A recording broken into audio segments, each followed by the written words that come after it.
Good morning everyone. आज 13 नवंबर है, अवी का बर्थडे। और आज मैं खुश हूँ, बहुत खुश हूँ। इसलिए थोड़ी सी रेडी भी हुई हूँ, जीन्स पहन के, शर्ट पहन के, क्योंकि आज अनएक्सपेक्टेडली विवेक को डिस्चार्ज की उम्मीद नहीं थी हमें कि आज मिलेगा, लेकिन आज विवेक को डिस्चार्ज मिल रहा है। मतलब यानी कि हम सिर्फ यहाँ 2 रातें रहे और थर्ड डे हमें डिस्चार्ज मिल रहा है। He is all right now. मैं भी आपको मिलवाती हूँ। और आज अवी का बर्थडे भी है। आज 13 नवंबर है तो ऑब्वियसली उसका बर्थडे है। हाँ, मैं कल बहुत परेशान थी, कोई व्लॉगिंग भी मैंने खास नहीं करी। कल का दिन हमारे ऊपर बहुत भारी रहा है गाइस, क्योंकि कल कुछ कॉम्प्लिकेशंस भी थे। मतलब चीज़ें कुछ गड़बड़ भी हुई थी, जिस वजह से मैं बहुत परेशान हो गई थी। और एक्चुअली जब उनका ऑपरेशन चल रहा था ना, तो मैं बाहर बैठी हुई मंत्र जाप कर रही थी। और प्रिशा और पिंटू लोग आए नहीं थे तब तक, क्योंकि वो लोग तो परसों रात को घर पे चले गए थे। तो जब ऑपरेशन चल रहा था तो कुछ डॉक्टर्स की भागम भाग हुई, मतलब सैचुरेशन आया है पेशेंट को, ऐसे कुछ सुनने में आ रहा था जब इनका ऑपरेशन चल रहा था। और इनका जहाँ पे ये प्रोसेस हो रहा था RFA का, वहाँ पे ऑपरेशन थिएटर के जस्ट बाहर चेयर्स पड़ी हुई हैं, तो अंदर से आवाज़ें भी आ रही थी डॉक्टर की चिल्लाने की। तो मेरा तो ये पूरा दिमाग ऐसे हो गया था, हाथ पांव कांपने लग गए थे, ठंडे पड़ गए थे बिल्कुल। तो एक तो वहीं मैं परेशान हो गई, बाकी वहाँ तक तो मैं स्टेबल थी, आराम से बैठ के पूजा कर रही थी। लेकिन जब ये सब हुआ तो पता नहीं मुझे क्या हुआ, फिर मुझे नहीं पता। किसी अपने को खोने का डर ना बहुत बुरी चीज़ होती है। तो मैं एकदम अपना आपा खो बैठी थी। प्रिशा आई, तब तक मैं हनुमान चालीसा कर रही थी। 3.5 घंटे, पौने 3 घंटे जैसा ये चला प्रोसेस। वो निकालना मुश्किल था मेरे लिए अकेले, लेकिन ये लोग घर से पहुँचे नहीं थे टाइम पे। और जब फिर वो फाइनली बाहर आए पौने 11 बजे, नहीं 11:15 बजे, तब उनका जब चेहरा मैंने देखा कि हाँ, ही इज़ ऑल राइट, तब तो मैं बहुत फूट के रोई। हमारे एक फ्रेंड थे साथ में, राजेश भाई करके, इनके बचपन के दोस्त हैं, वो उनकी वाइफ सुबह से लेकर रात तक हमारे साथ में थे। प्रिशा थी, प्रिशा ने मेरे हाथों को घिसा, ठंडे हो चुके थे हाथ बिल्कुल। तो इनको देख के फिर मुझे रोना आया। लेकिन हमारा स्ट्रगल वहीं ख़त्म नहीं हुआ। जब इनको बाहर निकाला तो कुछ देर ICU में रखना पड़ता है। ICU में इसलिए क्योंकि सारी चीज़ें मॉनिटर करते हैं, BP एंड ऑल, क्योंकि वो एक कार्डियक अरेस्ट भी उनको हो चुका है 2018 में। तो उन्होंने कहा था कि 2-3 घंटे रखेंगे, लेकिन वो कल रात को 8 बजे उनको ICU से बाहर निकाल के यहाँ रूम में शिफ्ट किया था, क्योंकि कुछ कॉम्प्लिकेशंस थे। वहाँ पहुँचने के बाद उनको छाती में दर्द उठा, जिसके चलते उनकी ECG सारी चीज़ें हुई, लेकिन नथिंग टू वरी, लाइक कोई चिंता की बात नहीं थी।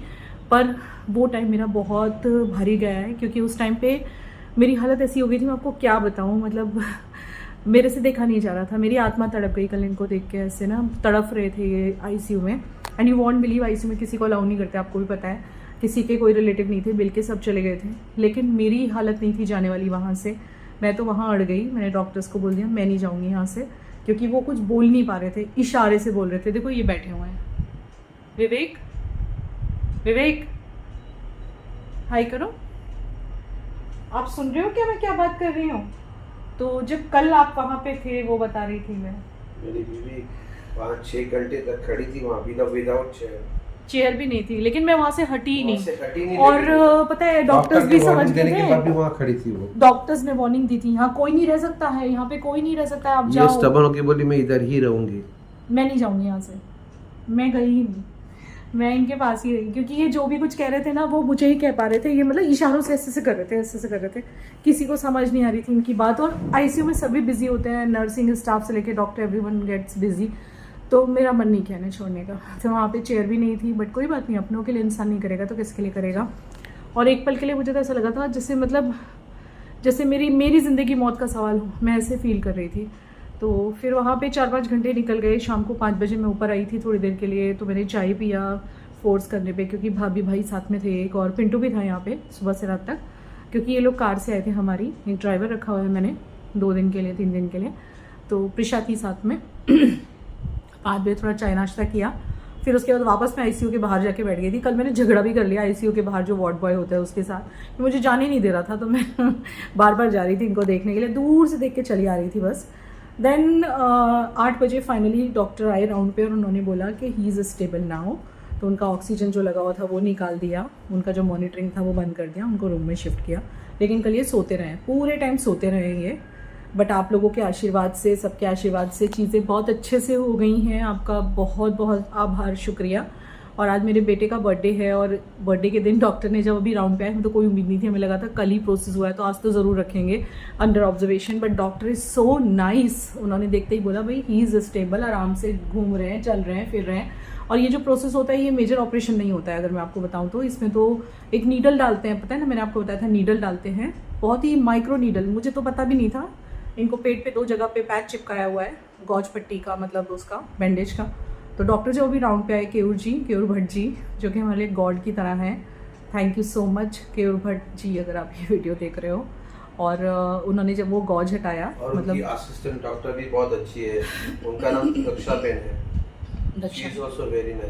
Very nice lady. तो उन्होंने जब गौज पट्टी हटाई तब हमने देखा कि तो माइक्रो नीडल, जैसे अपने को कैसे कोई सुई चुभ जाती है, इंजेक्शन लगाते हैं, या पता है ब्लड टेस्ट करने के लिए जब एक नीडल डालते हैं, बस वैसे ही नीडल का मार्क है 2 जगह पे, दैट्स इट।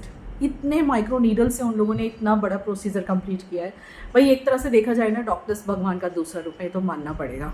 बाकी की बातें मैं आपको जाके बताऊंगी, बस यहाँ तक आपने सुन लिया। तो आज राउंड पे आए थे, कल ही आके सोते रहे रूम में, क्योंकि इनको बहुत दर्द था चेस्ट में, और चेस्ट में दर्द वो उस वजह से नहीं था, एंजियोग्राफी वगैरह, सॉरी ECG वगैरह हो गई थी, वो था जो प्रोसेस हुआ था, उस वजह से डॉक्टर ने मुझे बताया। मुझे भी वरी हो रहा था, लेकिन उन्होंने बोला चिंता मत करो, थोड़ा दर्द तो होगा, क्योंकि लीवर से लगे हुए लंग्स होते हैं, और लंग्स पूरा छाती का एरिया होता है, तो इसी वजह से। और लंग्स में से होके नीडल गई थी, एक नीडल डायरेक्ट लीवर पे गई थी, और एक जो उनका ये था ना सिस्ट या जो भी था, वो लंग्स से लगा हुआ था, जिस वजह से लंग्स में से होके एक नीडल निकाली थी। तो दैट वाज द रीज़न। फिर ये सोते रहे रूम में, फिर आधी रात को उल्लू की तरह उठ गए, और फिर ये बोले मुझे नींद नहीं आ रही है। तो मैं 5 बजे से उठी हुई हूँ, लेकिन आज की रात में थोड़ी सी सोई हूँ, क्योंकि जब ये रूम में आ गए तब मुझे शांति आई। जब डॉक्टर ने बोल दिया he is out of danger, एकदम ठीक है वो अब, तब शांति आई। मैं रात को आराम से सोई हूँ। सुबह उठी तो डॉक्टर भी राउंड पे आए थे, इनको नाश्ता वाश्ते की परमिशन मिल गई। इन्होंने चाय पिया है, ओट्स खाया है, बिस्किट खाए हैं, शुगर फ्री वाली चाय पी है, दूध भी आया था इनके लिए, मैंने भी चाय पी ली है मंगा के। घर के नाश्ते थे, मम्मी ने कुछ भेजे थे, वो खा लिए थे, और कुछ खाने का मन नहीं किया, खुशी से पेट भर गया। क्योंकि डॉक्टर जब आए तो उन्होंने उनको देखते ही बोला, हाँ भाई घर जाना है? तो बोले हाँ मेरे बेटे का बर्थडे, आज मुझे घर जाना है। तो अब हम लोग घर जा रहे हैं, अभी को सरप्राइज़ देने वाले हैं। अभी को नहीं पता है हम लोग को छुट्टी मिल गई, क्योंकि किसी ने भी एक्सपेक्ट नहीं किया था इतनी जल्दी छुट्टी मिल जाएगी 2 रातों में। लेकिन ये डॉक्टर बहुत जेन्युइन है, ये हॉस्पिटल बहुत जेन्युइन है, बिना काम का कोई आपका खर्चा नहीं करवाते, जो नीडेड होता है वही करते हैं। मैं यहाँ पे किसी डॉक्टर का नाम नहीं लूँगी, लेकिन इनके रिपोर्ट्स जब हमने दूसरे डॉक्टर्स को दिखाए थे हमारे सिटी में, तो उन्होंने 10 लाख रुपये का खर्चा बता दिया था, और लीवर का मेजर ऑपरेशन बता दिया था। जो चीज़ें इन्होंने 3 लाख में, 3-3.5 लाख में कर दी हैं, 3.5 लाख जैसा, इससे ज़्यादा नहीं होगा, मैक्स टू मैक्स बता रही हूँ। तो कल मैंने प्रोसीजर का क्या पे करा वो मैं सब आपको घर से बताऊंगी। और अब ये बिल्कुल ठीक लग रहे हैं, देखिए लग रहे हैं ना, क्योंकि ये बहुत छोटा सा प्रोसीजर था, ये कोई मेजर ऑपरेशन नहीं था। So now he is able to eat everything. Doctor ने बोला है घर का सारा खाना देना है, और डॉक्टर ने बोला है आपके बेटे का बर्थडे तो आप केक भी खा सकते हो। तो आपने केक का ऑर्डर किया तो जल्दी जल्दी कर दो। अभी को कुछ नहीं पता हम लोग आ रहे हैं। हाँ, अभी को जो पसंद है व्हाइट फॉरेस्ट लेके आ रहा है, अभी को कुछ नहीं बताया है। मम्मी को पता है पिंटू आज वापस मुंबई जाने वाला है। मम्मी देखो शायद रहेंगी, रहना तो चाहिए, मैंने कहा था उनके आने के बाद 2-4 दिन रहना, बाद में भले चले जाना। तो लेट्स सी व्हाट हैपेंस। चलिए फिर घर चलते हैं, चलो अब घर लौट चले। और पता है हॉस्पिटल में रहने का एक्सपीरियंस कभी भी किसी का अच्छा नहीं होता है, और मैं भी कल तो मैं मतलब पूरी ब्रोकन अप हो गई थी। कल मैंने मतलब जो चीज़ फील की है ना, वो इनके पहले ऑपरेशन पे भी नहीं की थी, जो 2021 में हुआ था।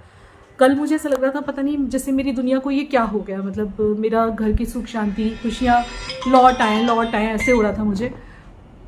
फ़ोन आ रहा है प्रिशा का, देखो अभी आप लोगों को तसल्ली हो गई, शांति हो गई, ही इज़ ऑल राइट। सी ठीक हो गए अभी ये, और ठीक हो जाएंगे। और बाकी तो डॉक्टर ने इनको सारे परमिशंस दिए हैं कि आप केक खा सकते हो, खाना खा सकते हो, पर घर का। सुबह में ड्रामा कर रहे थे, ओट्स आए थे तो बोलते नहीं मुझे तो चिवड़ा चाहिए, नमकीन चाहिए, बिस्किट चाहिए, ये चाहिए वो चाहिए। डॉक्टर बोले नहीं, अभी सिर्फ ओट्स ही खाना है।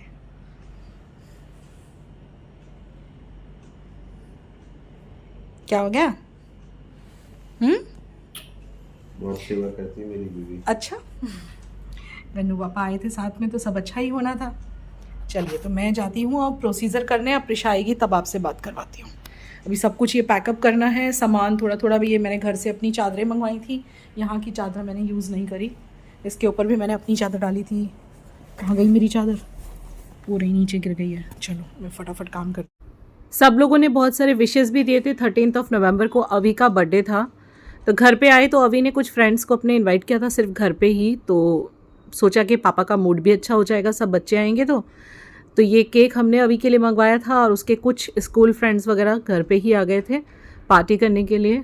और थोड़ा सा ना क्या होता है, दिमाग बढ़ जाता है ना इंसान का।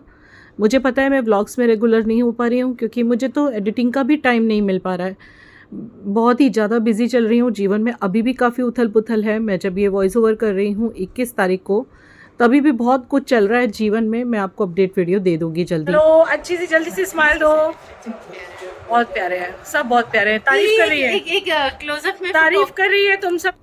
तो जब हमारे यहाँ पे बर्थडे होती है तो महाराष्ट्रन लोगों में यानी कि हम लोगों में इस तरह से बच्चे की नज़र उतारी जाती है, आरती उतारी जाती है। तो मैंने बोला आप आई हुई हैं तो फिर आप ही उतारिए, मम्मी को बोला। तो फिर इसीलिए मम्मी आरती उतार रही थी और अंगूठी से आरती उतारते हैं। और मैं डिस्चार्ज होके हम लोग घर पे आ ही गए थे 13 को। आप सोचेंगे इतने दिनों से मैंने अपडेट भी नहीं दिया, आज 21 हो गई है। तो कुछ हालात ही ऐसे चल रहे हैं कि मतलब मैं बैठ के वीडियोज़ ही नहीं बना पा रही हूँ। और अब तो मुझे कोलैबोरेशन भी डालने पड़ेंगे क्योंकि ब्रांड्स का भी प्रेशर आने लगा है। बिकॉज़ कुछ काम मैंने ले लिए थे, मुझे नहीं पता था कि ऐसा सब हो जाएगा, वो काम भी कंप्लीट करना है। बोलने वाले लोग काफ़ी कुछ बोल सकते हैं कि घर में ऐसा चल रहा है और कोलैबोरेशन डाल रही है, प्रमोशन कर रही है, पर ऑब्वियस ही बात है कि घर में सब कुछ करना है। इस टाइम पे कांस्टेंट मनी फ्लो भी चाहिए, ट्रीटमेंट के लिए भी, घर चलाने की हर चीज़ के लिए। तो काम तो करना ही पड़ेगा, इंसान कितने दिनों तक काम नहीं करेगा। बैक टू वर्क तो आना ही पड़ेगा और बैक टू रूटीन भी आना पड़ेगा। नॉट फॉर ओनली फॉर मतलब घर के लिए, विवेक के लिए भी, क्योंकि उनको ऐसा फील करवाने के लिए कि हाँ कुछ नहीं है, everything is all right, life जैसे थी वैसे ही है। स्ट्रगल तो अभी बहुत है, संघर्ष अभी बाकी है। मैं क्या बोलूँ और आपको, जीवन में कभी ऐसे दिन भी देखने पड़ेंगे, सोचा नहीं था मैंने। और आपके साथ जल्द इनकी रिपोर्ट शेयर करती हूँ मैं। Happy birthday to you, happy birthday to you, happy birthday पंखा टू यू। रुद्रा पंखा चला देना बेटा। हाँ,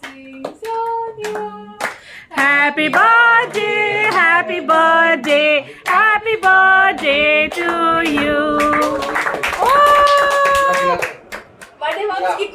अरे बर्थडे पर मारने हैं अभी, स्कूल में नहीं, उसको चोट लग जाएगी। नो नो नो, यहाँ पे मारो, हर्ष रह जाएगा फिर।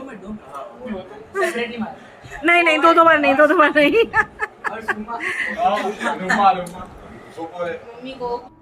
13 तारीख से लेके 21 तारीख तक मतलब समझ लो, नहीं 13 से 18 तक मैंने बस ये ऐसे शूट करा था। बस ये एक क्लिप शूट करी थी, ओनली 1 क्लिप। आप देख रहे हो, ये मेरे ख्याल से होगी 14 या 15 तारीख की। और स्ट्रेस आप देख सकते होंगे चेहरे पे। मम्मी किचन में काम कर रहे थे और इसके बाद में ये करेले वगैरह कुछ बना रही थी, भरवाना। और बस ये दिन बहुत ही ज़्यादा स्ट्रेस में निकले हैं। मैं आपको बोलूँ तो 25 अक्टूबर से लेके अब तक का टाइम हमारा बहुत परेशानी में गया है। इतनी परेशानी जीवन में मैंने कभी महसूस नहीं की, ये परेशानी जो अभी महसूस कर रही हूँ मैं। और एक दिन मम्मी ने मोदक बनाए थे, विवेक को मोदक बहुत पसंद है, ये वाले उकड़ी के मोदक कहते हैं ना। एक दिन ये बनाए थे। और प्रिशा को मैंने कुछ सब्जियां काटने के लिए बोला था। बच्चे भी बेचारे बड़े वो हो गए हैं, मतलब आप समझ सकते होंगे ये चीज़ें। हाँ, प्रिशा काट रही है कुछ सब्जियां क्योंकि मैं बना रही हूँ ब्लैक वाली दाल जो विवेक को बहुत पसंद है। डॉक्टर ने ऑलमोस्ट सारी दालें खाने के लिए कहा है, नॉर्मल फूड मतलब जो घर में बनता है। और अब काफ़ी ठीक है वो। हॉस्पिटल से आके मैंने कोई व्लॉगिंग नहीं करी क्योंकि मैं कब आई थी, 13 तारीख को हॉस्पिटल से आई थी ना प्रिशा। उस दिन अभी का बर्थडे था, आके बस थोड़ा केक कटिंग शो किया। देन 14 को कोई व्लॉगिंग नहीं हुई है, 2 ही मैंने बस क्लिप लिए थे क्योंकि आने वालों का बहुत तांता लगा हुआ है। कोई ना कोई आ रहा है घर पे देखने के लिए, तो कैमरा ऑन नहीं कर पाते हैं। और पूरा टाइम विवेक की सेवा में चल रहा है। कुछ अपडेट्स देने में आज आपको बैठ के दूंगी नहा धो के। अभी मैं नहाई नहीं, बस नहाने जा रही हूँ। ये दाल का तड़का लगा के मैं नहाने जा रही हूँ। सुबह से काम ही कर रही थी, घर की साफ़ सफाई 2-3 दिन में आई। घर काफ़ी ये हो रहा था। वैसे प्रिशा ने बहुत अच्छे से पीछे से सब संभाला और मेरी सास इतनी तारीफ़ कर रही थी कि ये लड़की को आपने बहुत अच्छे संस्कार दिए हैं। कब पूरा घर का काम कर लेती थी मेरे पीछे, पता भी नहीं चलता था। और सारा काम करके फिर सूरत आती थी ये मेरे पास। और विवेक अभी आराम पे हैं, मैं आपको मिलवाऊंगी बाद में। और आज मेरी ननद, सगी ननद मतलब पिंकी दीदी, जिया जी और उनकी बेटी सोनू आ रहे हैं, बट उन लोगों ने शूट करने के लिए मना किया है कुछ रीज़न्स से। अब क्या रीज़न्स हैं आई डोंट नो, बट उन्होंने मना किया है तो मैं कोई शूटिंग नहीं करूँगी। तो यहाँ पे ब्लैक दाल की सब तैयारी हो रही है, बस अभी मैं बनाऊँगी, पहले नहा के आती हूँ फिर आपसे बात करती हूँ। एंड अब ये क्लिप है कब की पता है, 17th ऑफ नवंबर की। ये मेरी ननद आई थी मुंबई से इनको देखने के लिए और भाई दूज किया था इन्होंने, और इसी दिन मम्मी और ननद दोनों वापस चले गए थे।